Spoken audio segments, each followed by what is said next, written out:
अस्सलाम वालेकुम। आज का जो हमारा लेक्चर होगा वो है force between two parallel current carrying wires. तो दो करंट कैरिंग कंडक्टर हैं और ये जो दो करंट कैरिंग कंडक्टर हैं वो इनफाइनाइट लेंथ के हैं और इनके बीच में हमने कैलकुलेट करना है कि जब दो वायर में से करंट का फ़्लो हो तो दो वायर एक दूसरे के ऊपर कितनी फ़ोर्स जो है वो अप्लाई करते हैं। तो इसके लिए पहला स्टेप हम ये करेंगे कि हम दो इनफाइनाइट कंडक्टर्स जो हैं वो ड्रा करेंगे और कंडक्टर्स भी कैसे कंडक्टर होने चाहिए, पैरेलल। ये आपके पास एक कंडक्टर है या आप इसको वायर बोल दें और इसका नाम है वायर ए और ये इनफाइनाइट एक्सटेंट की है। उसके बाद एक दूसरी वायर जो कि पहली वायर के बिल्कुल पैरेलल है, इसको हम कह देते हैं कि ये हमारे पास वायर बी है और ये वायर बी जो है ये भी इनफाइनाइट एक्सटेंट की है। इन दोनों वायर के बीच का जो डिस्टेंस है ना, इसको हम नाम दे देते हैं डिस्टेंस डी का। तो दो वायर के बीच का डिस्टेंस है डी। उसके बाद जो पहली वायर है इसमें जो करंट का फ़्लो हो रहा है, तो लेट्स सपोज के ये जो करंट है इस करंट को हम नाम दे देते हैं जी करंट आई ए और सेकंड वायर में जो करंट पास हो रहा है इसको आप नाम दे दें आई बी। तो दो पैरेलल वायर, इनमें करंट जो है वो पास हो रहा है। तो एक करंट आई ए आ गया, एक करंट जो है वो आई बी। इनफाइनाइट वायर, इनके बीच का डिस्टेंस डी। अब देखें, हमें ये पता है कि जब भी आपके पास एक वायर हो ना और उस वायर में करंट का फ़्लो हो, अगर आपके पास ये एक कंडक्टर है, वायर है, इसमें से करंट पास हो रहा है आई, तो जब भी करंट का फ़्लो होगा, करंट के फ़्लो की वजह से मैग्नेटिक फील्ड बनेगी और उस मैग्नेटिक फील्ड को हम फाइंड करेंगे राइट हैंड रूल से। मैग्नेटिक फील्ड की जो डायरेक्शन है वो राइट हैंड रूल से। तो अगर बेटा आपके पास ये एक वायर है, इसमें करंट डाउन टू अप है, तो इसमें इस वायर को हम अपने राइट हैंड में इस तरह से पकड़ेंगे कि थंब बताएगा डायरेक्शन ऑफ करंट और कर्ल फिंगर मैग्नेटिक फील्ड। तो अब आप देखो कि इस केस में जब थंब अपवर्ड है, फिंगर्स एंटी क्लॉकवाइज रोटेट हो रही हैं। तो अगर हम देखें a wire magnetic field produce करवा रही है और बी वायर भी मैग्नेटिक फील्ड प्रोड्यूस करवा रही है, तो हम पहले ए का इफेक्ट देखेंगे बी पे, फिर बी का इफेक्ट देखेंगे ए पे। तो अगर वायर में करंट का फ़्लो हो डाउन टू अप तो इसमें सर्कुलर शेप में मैग्नेटिक फील्ड होगी और इसको हम बोलते हैं ये कर्ल राइट हैंड रूल। तो अगर आपके पास ये वायर, इसमें करंट का फ़्लो हो रहा है, इस करंट के फ़्लो की वजह से इस वायर ने इस करंट ने मैग्नेटिक फील्ड बनानी है और ये जो मैग्नेटिक फील्ड बनेगी ना, ये सर्कुलर शेप में मैग्नेटिक फील्ड बनेगी। इस तरह से इस कंडक्टर में से जो कि करंट, जिसमें करंट आई ए पास हो रहा है, इसमें सर्कुलर शेप में मैग्नेटिक फील्ड होगी। तो ये सर्कुलर शेप में हम मैग्नेटिक फील्ड जो है वो ड्रा कर लेते हैं। अब ये जो सेकंड कंडक्टर है, इस सेकंड कंडक्टर को हमने रखना है ऐसी जगह पे जहाँ तक इस पहले कंडक्टर की जो मैग्नेटिक फील्ड है उसका इफेक्ट प्रोड्यूस हो रहा हो। तो अब हम ये कंसीडर कर लेते हैं जी कि जो कंडक्टर की वजह से जो मैग्नेटिक फील्ड बन रही है वो इस पॉइंट पे बन रही है और ये पॉइंट कौन सा है, पहले कंडक्टर से दूसरे कंडक्टर का वो पॉइंट है जहाँ तक का डिस्टेंस जो है वो डी है। तो डी डिस्टेंस तक जो है वो मैग्नेटिक फील्ड जो है वो आ रही है और अब हमने इस मैग्नेटिक फील्ड की डायरेक्शन जो है वो देखनी है। तो अगर आपके पास करंट, ये कंडक्टर है, इसमें से करंट पास हो रहा है, तो इसको हम राइट हैंड में पकड़ेंगे, राइट हैंड में इस तरह से पकड़ेंगे कि थंब बताएगा करंट, तो करंट तो इधर जा रहा है, तो कर्ल फिंगर मैग्नेटिक फील्ड, तो ये बेटा मैग्नेटिक फील्ड और इसकी डायरेक्शन ऐसे आएंगी ऊपर से नीचे।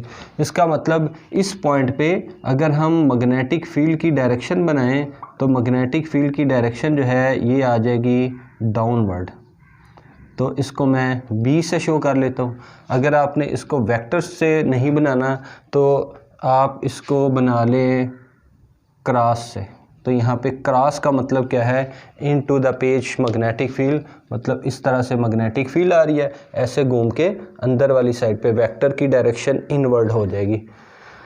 तो अब ये जो हमने सिस्टम डिज़ाइन किया है, इस सिस्टम में हमने देखना है कि पहला कंडक्टर, इसमें जो करंट का फ्लो हो रहा है, उस करंट ने ये जो मैग्नेटिक फील्ड बनाई है, इस मैग्नेटिक फील्ड की वजह से ये जो कंडक्टर है इस पे कितनी फोर्स लगेगी, फोर्स कैलकुलेट करनी है। तो अब ये जो स्कीम हमने बनाई है, इसमें हमने लिखना क्या होगा जी। तो पहली बात जो है ना, इसमें हमने बेटा जो लिखनी है वो है two long parallel wires A and B. तो दो वायर हैं, दो कंडक्टर हैं, एक को नाम ए दिया है, एक को B, carrying current I A and I B. तो ए में करंट पास हो रहा है आई ए, बी में करंट पास हो रहा है I B, separated by distance D. तो दोनों के दरमियान का डिस्टेंस डी है। Exert force on each other, तो ये एक दूसरे के ऊपर कितनी फोर्स अप्लाई करेंगे, इसको भी हम थोड़ी देर के बाद कैलकुलेट करेंगे। Now current I A in the wire A produces magnetic field. तो पहला जो वायर है, इसमें जो करंट आई ए पास हो रहा है, इसने मैग्नेटिक फील्ड बनानी है। उस मैग्नेटिक फील्ड का नाम है बी ए। तो ये जो मैग्नेटिक फील्ड बी है, इसके साथ सबस्क्रिप्ट में लिख लें ए। तो बी ए मतलब ए मैग्नेटिक फील्ड जो बना रहा है। एंड दिस मैग्नेटिक फील्ड, कौन सी मैग्नेटिक फील्ड, जो ये कंडक्टर बना रहा है, जिसको हमने राइट हैंड रूल से मेजर किया है, राइट हैंड कर्ल रूल से मेजर किया है, इसकी डायरेक्शन इनवर्ड है। बी ए काजेस फोर्स, इसने फोर्स बनानी है किसके अंदर, वायर बी में। The magnitude of magnetic field B at magnetic field B at point of wire B. तो वायर बी का कोई भी एक पॉइंट ले लें, हमने ये वाला पॉइंट कंसीडर किया है कि इस पॉइंट के ऊपर मैग्नेटिक फील्ड जो है वो कितनी आ रही है। ये हमारा पॉइंट था जहाँ पे मैग्नेटिक फील्ड हमने कैलकुलेट की थी, और इसको हम मेजर करेंगे बायो-सेवर्ट लॉ की फर्स्ट एप्लीकेशन जो हमने पढ़ी थी।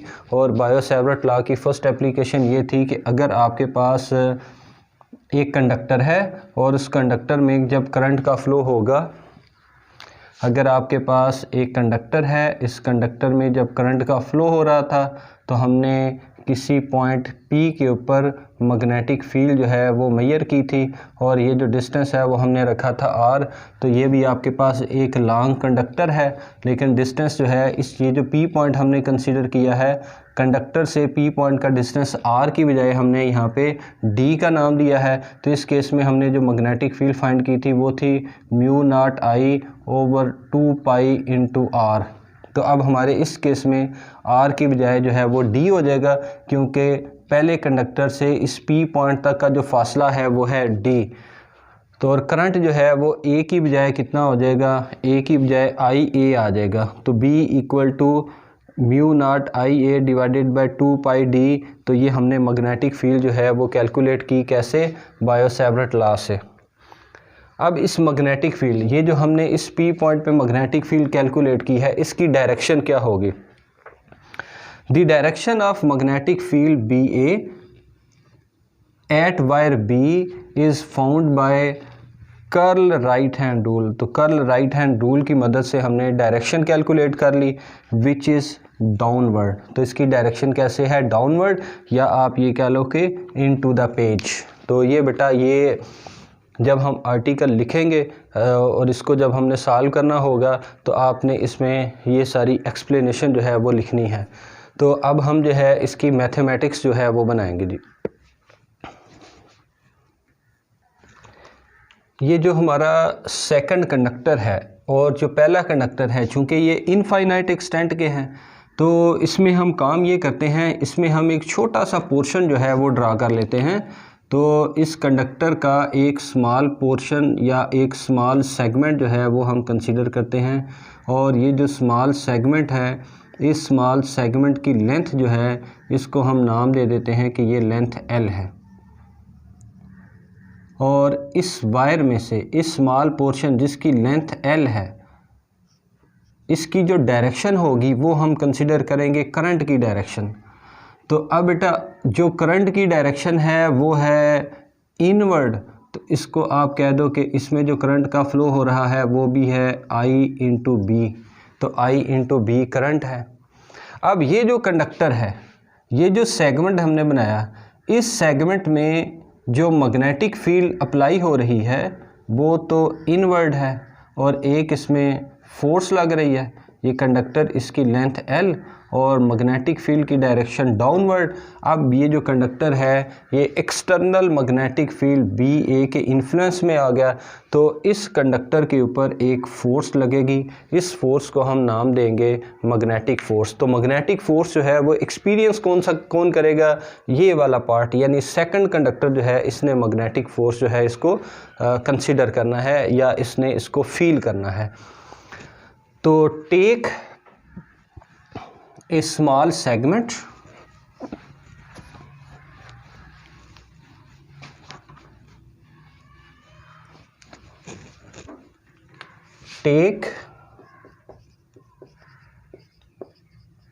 a small segment of length capital L in wire B carries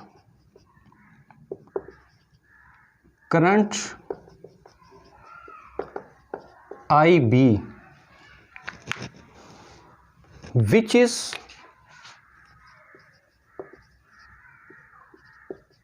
under influence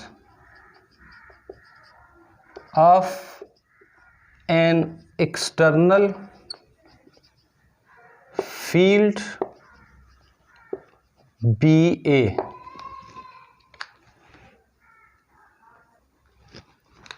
The magnetic force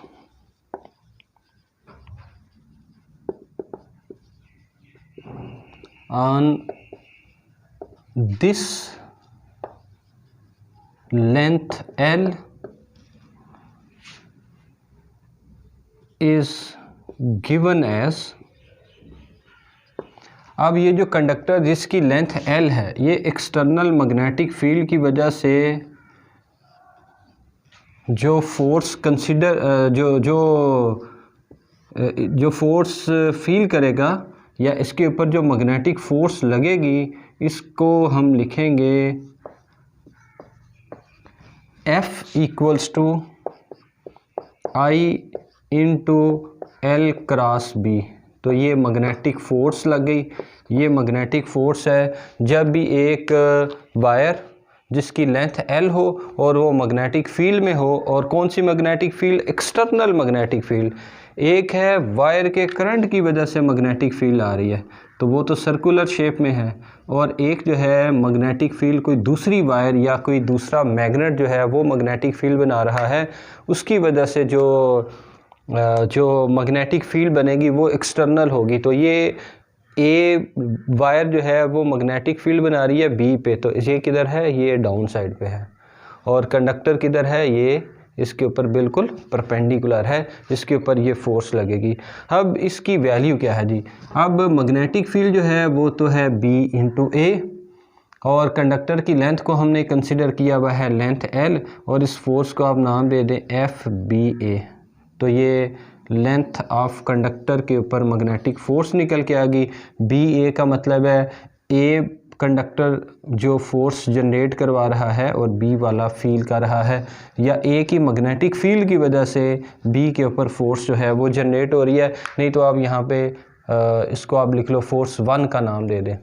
अब ये जो कंडक्टर है इसके ऊपर फोर्स की डायरेक्शन कैसे होगी, तो कंडक्टर के ऊपर फोर्स की डायरेक्शन फाइंड करने के लिए हम यूज़ करेंगे, एक आपके पास है जी कर्ल राइट हैंड रूल। तो आपके पास मैग्नेटिक फील्ड डाउन साइड पे और लेंथ ऑफ कंडक्टर जो है वो आपके पास ये, या इस तरह कह लो, ये आ गया है, ये स्कीम बन गई। ये आपके पास कंडक्टर की लेंथ और ये जो ब्लू वाली फील्ड है डाउन साइड पे, तो आपके पास पहला वेक्टर L है, दूसरा B है, तो L के ऊपर आपने राइट हैंड रखना है और फिंगर्स को रोटेट करवाना है एल से बी, तो एल से बी थंब किधर जाएगा, इनवर्ड।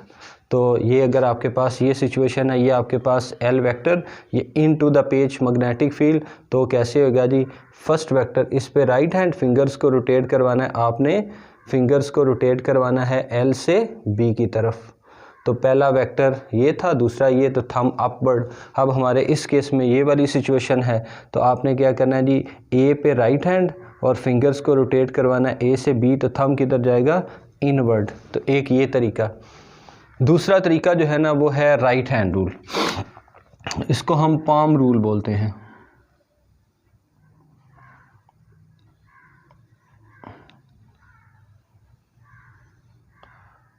तो अब जो पाम रूल है, पाम रूल जो है वो क्या बनेगा जी, fingers magnetic field, thumb current और पाम जो है ये हमें बताएगा फोर्स। तो ये आपके पास फ्लैट राइट हैंड रूल, या इसको आप कह लो कि ये पाम रूल है। तो इस केस में क्या होगा जी, मैग्नेटिक फील्ड किधर है, वो डाउनवर्ड, तो ये आपके पास फिंगर्स डाउनवर्ड हो जाएंगी। अब उसके बाद क्या है जी, थंब क्या बताएगा, करंट, तो करंट तो इधर जा रही है, और उसके बाद फोर्स किधर है, वो इनवर्ड जा रही है।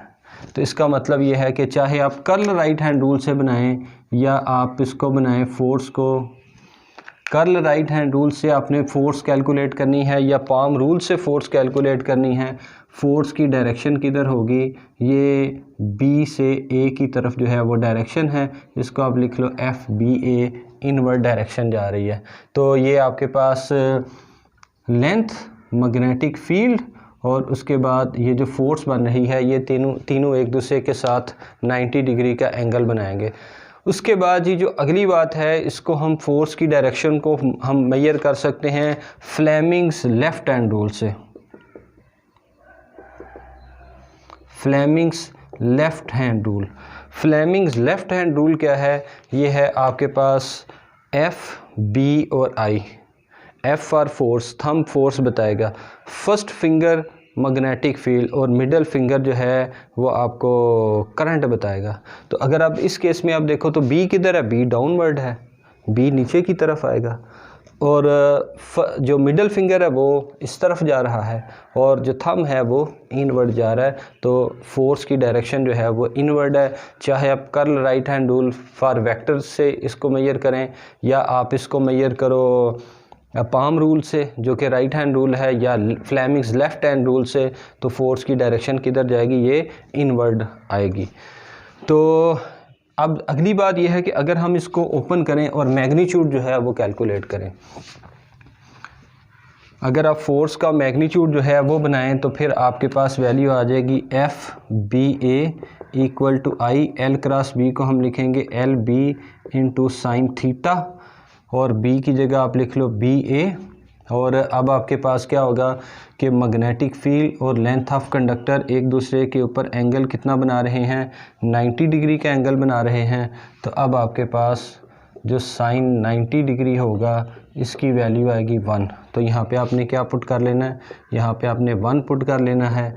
Force for B A equal to I L into B A, इसको आप नाम दे दें इक्वेशन नंबर 2 का। हाँ, एक और बात, ये जो एल लेंथ का कंडक्टर है ना, इसमें जो करंट पास हो रहा है वो है करंट, इसको हमने लिखा हुआ है आई बी, तो यहाँ पे आ जाएगा आई इंटू बी। तो इधर भी आपके पास फिर कैपिटल आई नहीं आएगा बल्कि आई इंटू बी, और यहाँ पे आई इंटू बी। तो अब आपने क्या करना है जी, पुट कर देना है equation number 1 in equation number 2। Equation 1 को 2 में पुट कर दें तो फोर्स फॉर बी ए बन जाएगा आई बी की वैल्यू, नहीं सॉरी आई बी नहीं, बी ए मैग्नेटिक फील्ड की वैल्यू जो हमने इक्वेशन नंबर 1 में कैलकुलेट की थी। तो इक्वेशन नंबर 1 हमने जो लिखी थी ना वो थी mu not I A divided by 2 pi into D. तो ये वैल्यू पुट कर दें आई बी एल इंटू बी ए की वैल्यू आ जाएगी म्यू नॉट, उसके बाद आई ए और डिवाइडेड बाय 2 पाई डी। तो इसको बेटा हम लिख लेते हैं ज़रा दोबारा से, और ये आपके पास फोर्स बन गई बी के ऊपर, F B A equal to mu naught, उसके बाद आ गया G divided by 2 pi D जो कि कांस्टेंट फैक्टर रहेगा, उसके बाद लेंथ ऑफ कंडक्टर ये भी आपके पास कांस्टेंट, उसके बाद मल्टीप्लाई बाय आई बी और उसके बाद आ जाएगा आई ए। तो ये वो फोर्स है जो बी कंडक्टर फील करेगा या बी कंडक्टर के ऊपर फोर्स बनेगी ए कंडक्टर में मैग्नेटिक फील्ड की वजह से। Similarly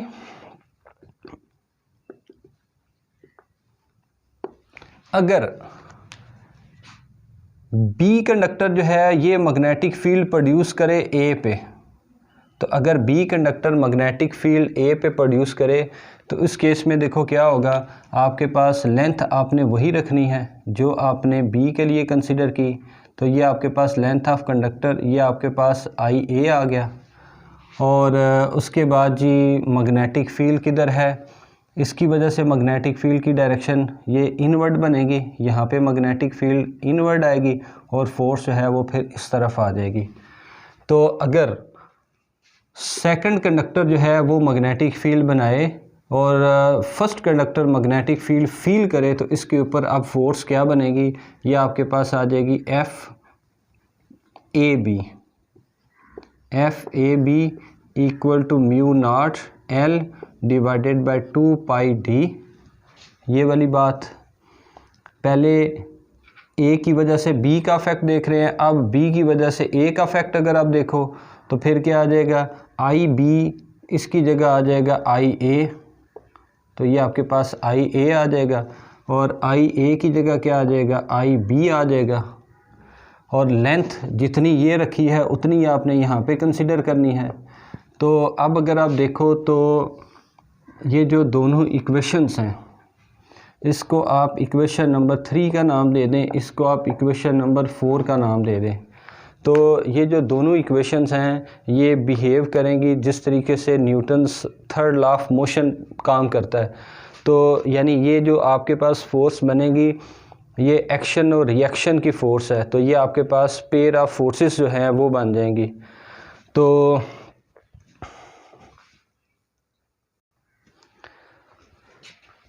the force of 2 wires, ये दोनों वायर्स की अगर आप फोर्स देखो जो कि 3 और 4 में निकाली हैं तो इनका मैग्नीट्यूड जो है वो सेम है, लेकिन अगर एक ही डायरेक्शन इधर है तो दूसरे की डायरेक्शन मस्ट उसके अपोजिट आएगी। तो हम इसको फिर लिखेंगे the force that 2 wires, so the force that 2 wires exert on each other are equal in magnitude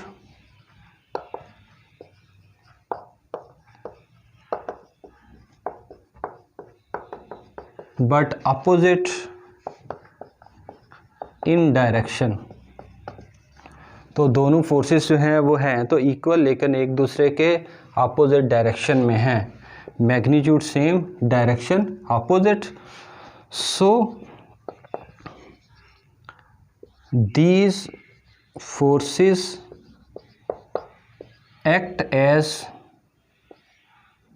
या आप इसको लिखें so this pair of force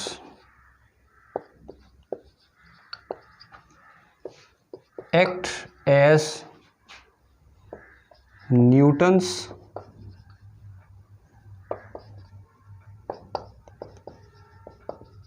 third law. तो ये दोनों फोर्सेस क्या करेंगी, Newton's third law of motion की तरह काम करेंगी। तो ये बेसिकली एक्शन और रिएक्शन की फोर्स है। तो बी कंडक्टर ए के ऊपर फोर्स अप्लाई करेगा और ए वाला बी पे फोर्स अप्लाई करेगा, एक दूसरे के अपोजिट डायरेक्शन में है, एक दूसरे को फिर ये रिपेल करेंगे। तो ये था जी बच्चों हमारा आर्टिकल। तो इसको आपने जी लिखना है, और ये जो है ना मैंने पूरा आपको ये नोट्स बना के दे दिए हैं जो आपको इसको एक्सप्लेन करने के लिए फिर ना हेल्पिंग बुक की ज़रूरत नहीं पड़ेगी। Thank you.